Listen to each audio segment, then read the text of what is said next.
Claude responded, "My lawyer called me at 7:15 on a Tuesday morning, and in 19 years of doing business together, Harold Pruitt had never once called me before 9. My lawyer called me at 7:15 on a Tuesday morning, and in 19 years of doing business together, Harold Pruitt had never once called me before 9. I picked up on the first ring. He said, "Walter, I need you at my office by 9. Don't stop for coffee." I said, "What's this about?" He said, "I'd rather show you than tell you." There was a flatness in his voice I didn't recognize, the sound of a careful man choosing his words even more carefully than usual. I said I'd be there. I fed the dog, an old beagle named Roscoe that my late wife Carol had picked out at the county shelter 12 years ago because, in her words, he had a face that had already forgiven her for something.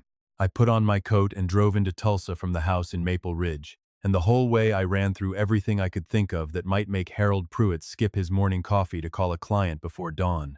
Harold's office was on the 4th floor of a building on South Boston Avenue, the kind of building where the elevator still had a brass arrow above the door instead of a digital number. His assistant waved me straight back. No waiting room, no small talk, which told me something on its own. Harold met me at his door, instead of staying behind his desk. He shook my hand the way you shake the hand of someone at a funeral, and he closed the door behind me before either of us sat down. He said, "Walter, yesterday afternoon a filing came across my desk from the Tulsa County District Court. It's a petition for guardianship. Someone is asking the court to declare you incapacitated and to appoint a guardian to manage your affairs." I sat down slowly in the chair across from his desk. He said, "The petition is supported by a psychiatric evaluation.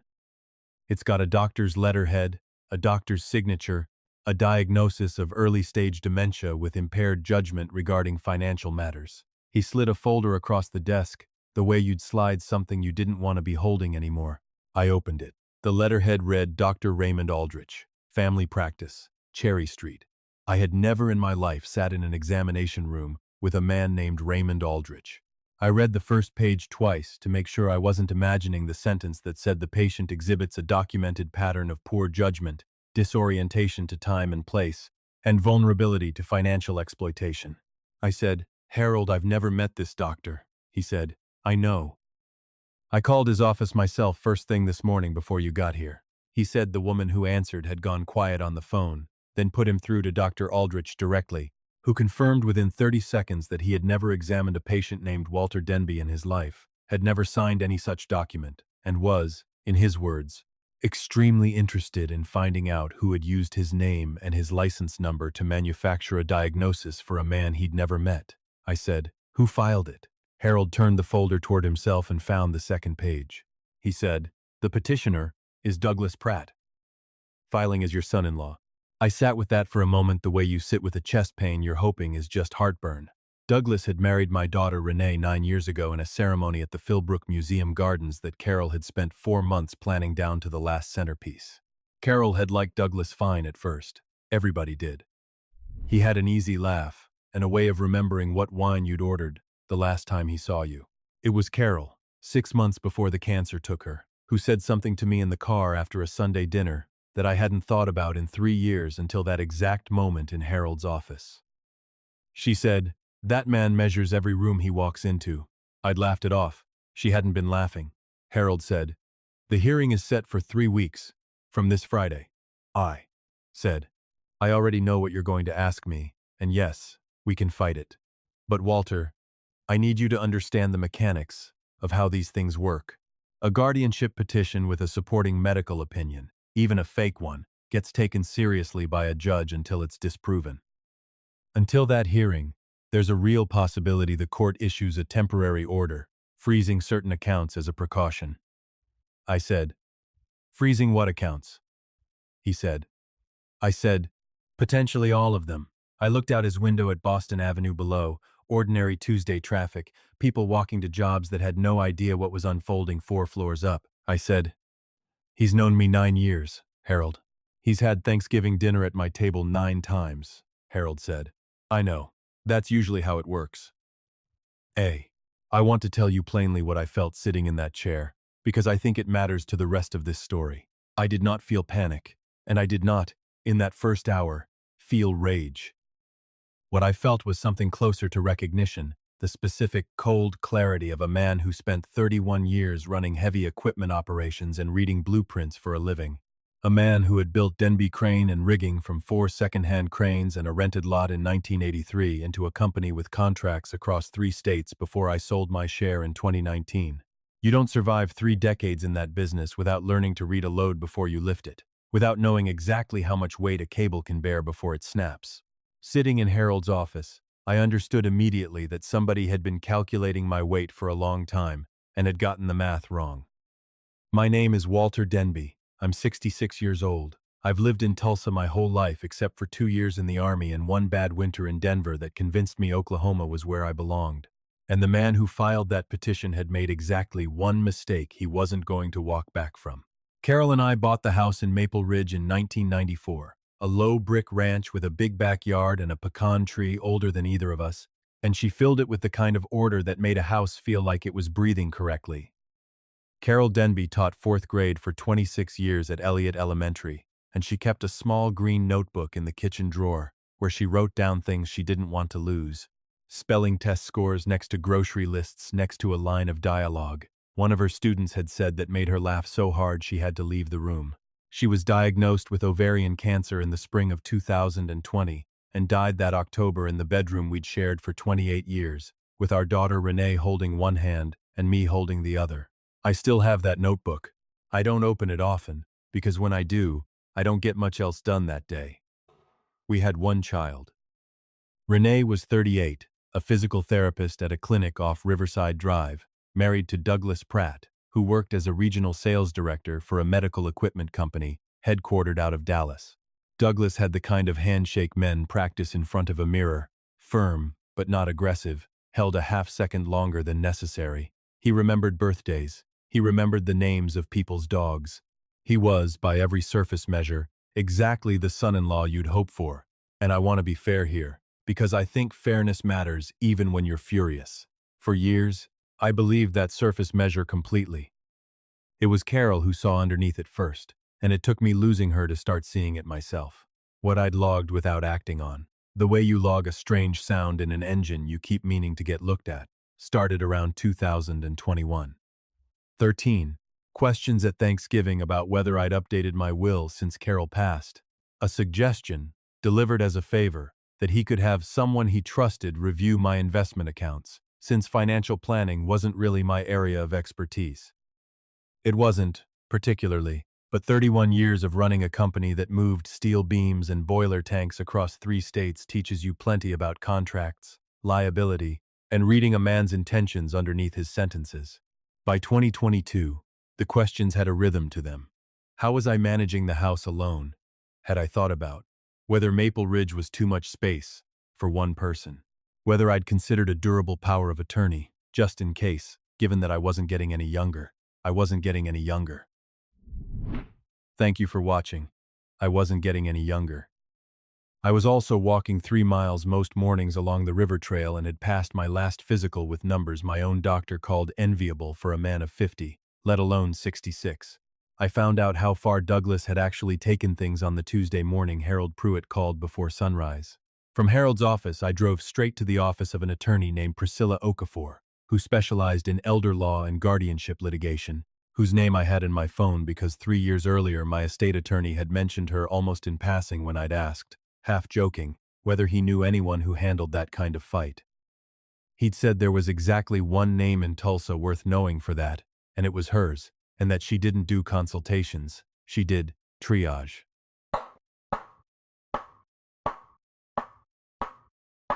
Her office was above a bakery on Cherry Street, and she came out to the waiting room herself rather than sending an assistant. She was maybe 55, sharp-eyed, dressed like she had somewhere important to be in 20 minutes, which she probably did. She said, "Sit, tell me what happened, and don't waste my time being polite about it." I told her. I put the folder on her desk. She read it without touching it at first, the way you look at something before you decide you're willing to pick it up. She said, "How do you know it's forged?" I said, "Because I've never been examined by this man in my life, and because he told my own attorney this morning that he's never heard of me and has already reported the theft of his license number to the Oklahoma State Medical Board," she said. And you have documentation you weren't where these evaluation dates say you were? I said, the first date listed is October 3rd. I was in Bartlesville that whole week, helping my brother close out our mother's estate. I've got a motel receipt, a gas station receipt, and my brother's sworn word. The second date is December 9th. I was at the Tulsa County Assessor's office disputing my property valuation. I've got the appointment confirmation and a parking stub timestamped 9:40 that morning. She looked at me for a second and said, "What did you do for a living, Mr. Denby?" I said, "Ran a rigging and crane company for 36 years, she said. "That explains the receipts." I see. She opened the folder fully then and read every page in silence, the careful pace of someone who reads documents for a living and doesn't skim. When she closed it, she said, "Mr. Denby, if these are fabricated, and I have no reason yet to think otherwise, your son-in-law has committed fraud on the court, identity theft against a licensed physician, and attempted exploitation of a vulnerable adult under Oklahoma law. Those are 3 separate felonies." I said, "I know." She said, "How do you want this to go?" I said, "I want the petition thrown out. I want the forged documents on a record that follows him for the rest of his professional life. And I want to be sitting in that courtroom when he understands exactly what he walked into." She wrote that down without looking up and said, "Those are achievable. Now tell me everything, start to finish, and don't edit it for me. I'll decide what's relevant."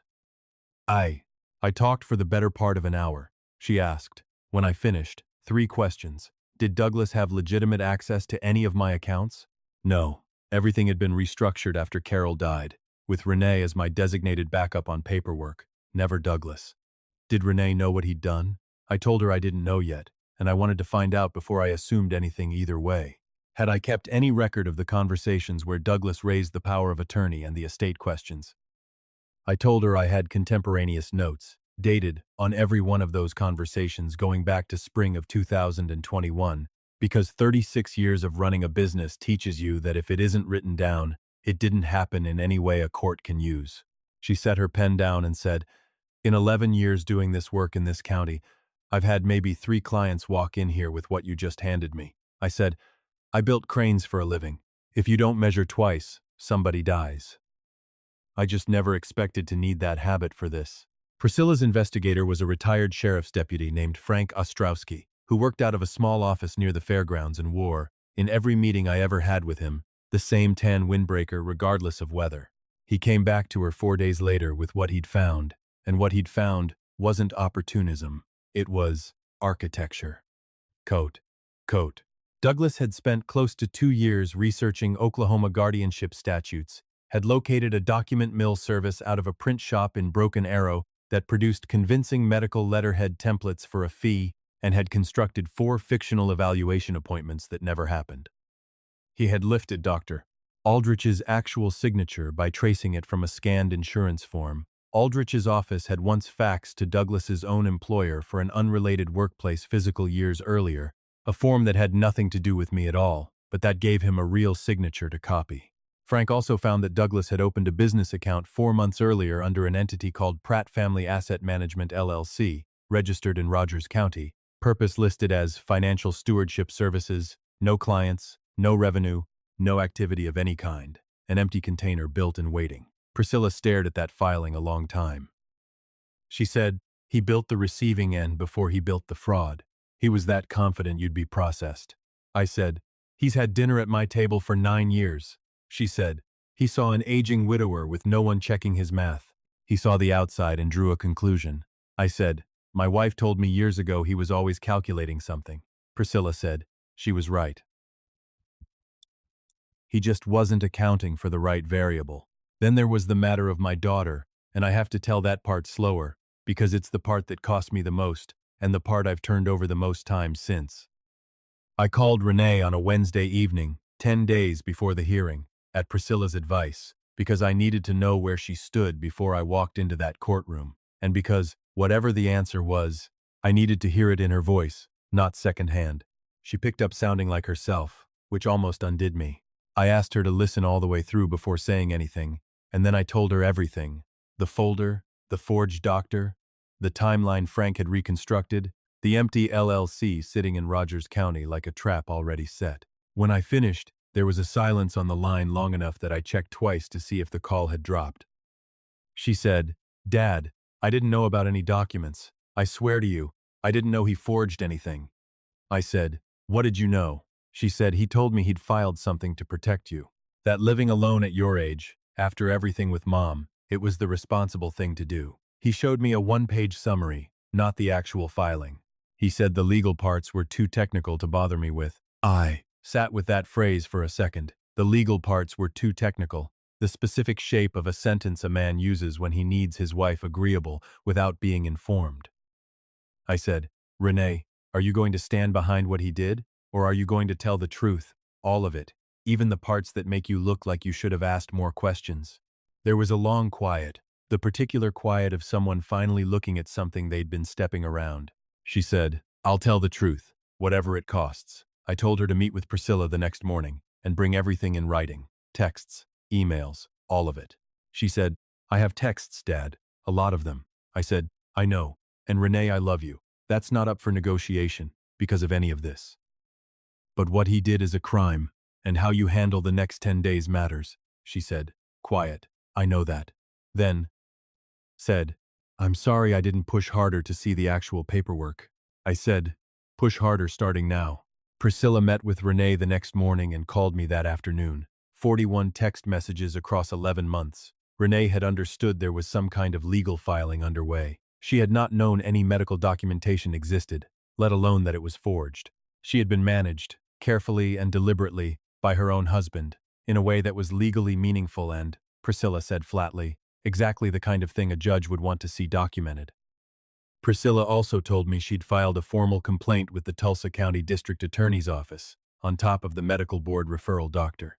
Aldrich had already initiated on his own that same morning I first heard about any of this. My son-in-law's competitor for my attention that week, though he didn't know it yet, was my son. I should say here that Renee wasn't my only child, though for years the way this story unfolded made it feel that way. My son Marcus, no relation in temperament to the man who'd have shared his name in a different version of this story. Marcus, was steady, where Douglas was smooth, lived 2 hours away in Oklahoma City, working as a structural engineer, and drove up on a Thursday night without being asked, the way he'd driven up twice the winter after Carol died, without anyone requesting it either. He got in around 8, and we sat at the kitchen table, and I told him everything the way I'd told Priscilla, start to finish. He listened all the way through without interrupting, the way his mother used to listen, and when I finished he looked at the table for a second and said, "Are you doing okay?" I said, "I'm functioning." He said, "That's not the same thing." I said, "No, it isn't. Functional comes first. The rest comes after Friday." He said, "Mom used to say you were good at taking care of everyone except yourself." I said, "She wasn't wrong about much." We talked past 11 that night. I lay awake afterward. Not afraid exactly, just fully, entirely awake, in the way you get the night before. Something that matters. I thought about Carol's green notebook in the kitchen drawer. I thought about 36 years of writing down dates and signatures and delivery times because a crane operator who doesn't document a load inspection is a crane operator waiting for an accident report with his name on it. Then I slept. The Tulsa County Courthouse on the morning of the hearing looked the way courthouses always look. Beige hallways and fluorescent light, and the low hum of 100 other people's problems being processed in adjoining rooms. Priscilla met me at 8:40. Marcus stood beside me. "Doctor." Aldrich arrived at 8:50 because Priscilla had asked him to appear in person, and he'd agreed without a moment's hesitation, saying he had his own reasons for wanting to look this particular fraud in the eye. At 9:05, Douglas arrived with his attorney, a man named Gerald Voss, composed, expensive suit, the look of someone expecting a routine morning. Douglas saw me in the hallway, and something in his face recalibrated for half a second before he smoothed it back over. He said, "Walter, I wasn't expecting you here in person." I said, "It's a hearing about whether I've lost my mind, Douglas." "Where else would I be?" He said, "I hope you know this comes from genuine concern." I said, "I know exactly where it comes from." His attorney's hand touched his elbow, and they went in.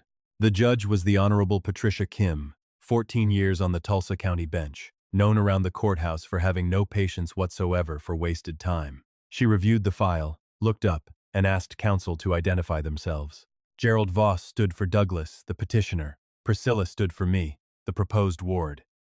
Judge Kim looked at me directly and confirmed I was present and consenting to appear. I said, "I'm present, Your Honor, and I ask that this date be held specifically so I could be." She looked at me a beat longer than she strictly needed to, something behind the neutral expression that might have been interest, and told Gerald Voss to present the basis for the petition. Voss stood and laid it out in the practiced cadence of a man who had done this kind of filing before, referencing the clinical evaluations, the physician's statement, the pattern of documented cognitive decline, framing Douglas as a concerned family member seeking a legal mechanism to protect a vulnerable relative. Judge Kim turned toward the gallery and asked if Dr. Aldrich was present. He stood. She asked him directly if these were his documents. He said, "They are not, Your Honor. I have never examined Mr. Denby. I did not write this evaluation. I did not sign it. I reported the theft of my credentials to the Oklahoma State Medical Board the same morning I learned of this filing, and I've brought that report with me, along with my complete records, which show no history whatsoever with this patient." The room went still in the particular way a room goes still when something has just genuinely shifted, not theatrical, just a dozen people simultaneously recalculating. Gerald Voss stood frozen at the petitioner's table. I watched Douglas's face in that exact second, and 36 years of watching men absorb bad news across a negotiating table taught me to recognize the specific moment a plan meets a fact it cannot survive. What crossed his face wasn't embarrassment first. It was the look of a man watching a structure he'd spent 2 years welding together come apart at every seam simultaneously. Judge Kim said, "Mr. Voss, the physician of record has just disavowed the entire medical basis for this petition, under oath, in open court. Were you aware of any issue with this documentation before today?" Voss said his voice had lost its earlier confidence. "Your Honor, I was not made aware of any problem with the documentation prior to this morning." She turned to Douglas directly. "Mr. Pratt, are you the petitioner in this matter?" He stood. "Yes, Your Honor," she said. "Are you aware that submitting fraudulent medical documentation to this court and impersonating a licensed physician's credentials to do it are separate criminal offenses under Oklahoma law?" Silence. "Then, Your Honor, I can explain," she said. "I expect you'll need to, though not to me. I'm suspending this proceeding and referring the fraudulent documentation to the Tulsa County District Attorney's Office for review. I'm also entering into the record that the sole clinical basis for this petition has been formally disavowed by the physician of record, and that there is no finding of incapacity of any kind against Mr. Record Denby." She looked once more at Douglas. "Mr. Pratt, I'd strongly advise you speak with your attorney about what comes next. This court is adjourned." She left, and the room reassembled itself around what had just happened. Priscilla touched my arm and said quietly that it had gone exactly as it needed to. Marcus stood beside me, said nothing, just put a hand on my shoulder for a moment, which was the right thing to do and the only thing that needed doing. Across the room, Gerald Voss leaned in close to Douglas, talking fast and low. Douglas sat very still, the suit and the haircut and all that practiced composure still technically arranged on him and meaning nothing anymore. He looked up once, not deliberately at me, just the involuntary way a man looks around when the room he thought he understood has rearranged itself without him. Our eyes met for a second. I didn't look away first. I picked up my coat and walked out of that courthouse into an ordinary Tulsa morning with my son beside me and my attorney behind me, the folder that had started all of it now tucked under Priscilla's arm as evidence in something that was only beginning. The district attorney's office opened a formal investigation within 2 weeks. Douglas was charged that spring with 2 counts of fraud upon the court, 1 count of unlawful use of another person's professional credentials, and 1 count of attempted financial exploitation of a vulnerable adult, which is the exact language Oklahoma law uses for what he'd spent 2 years building toward. His employer let him go the week the charges became public. I didn't track every detail after that, because I didn't need to. Renee filed for divorce that June. She brought her phone records to Priscilla's office and answered every question asked of her honestly. She's my daughter. There's a difference between being deceived and choosing not to look too closely, and I decided a long time ago which one she deserved the benefit of. She and my granddaughter live 8 minutes from Maple Ridge now. She comes for dinner on Sunday evenings, and she asks more questions than she used to about everything, not just about Douglas. Marcus still drives up from Oklahoma City more than he needs to. The 3 of us sat at my kitchen table a few weeks after the divorce was finalized, And Renee looked up at one point and said, "Dad, Mom knew about him, didn't she?" I said, "Your mother knew things before most people had finished thinking them," she said. "What did she know?" I said, "She knew he was always doing math. She just knew what kind of math it was." Renee looked at her plate a while and said, "I should have asked her more when I had the chance." I said, "Ask me, instead." I'm still here. Carol's green notebook is still in the kitchen drawer. I still haven't moved it. Roscoe still waits by the back door every morning at the same time for a walk, whether I feel like it or not, which is its own kind of discipline.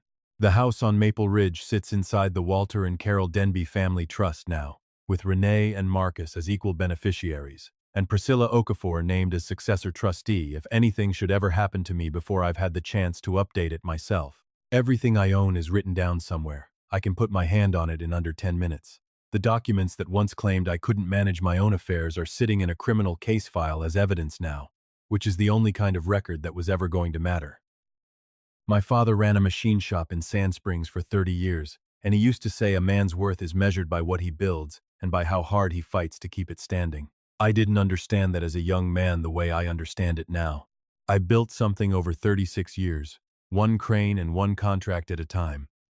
Somebody I trusted at my own table tried to take it out from under me, while calling it concern. I kept it standing with 3 decades of paperwork habits, one attorney who doesn't waste a single word, and a doctor I'd never met who picked up the phone himself instead of letting his office handle it. That's the only inheritance worth leaving behind, not the house, not the money, but the discipline to write things down before you ever think you'll need them. If any part of this sounded familiar to you, tell me in the comments which moment hit hardest, and tell me where you're listening from tonight. I read every one of them. Claude responded, "Love doesn't always look like trust. Sometimes it looks like a notebook, a receipt, a date, written down, just in case." Love doesn't always look like trust. Sometimes it looks like a notebook, a receipt, a date written down just in case.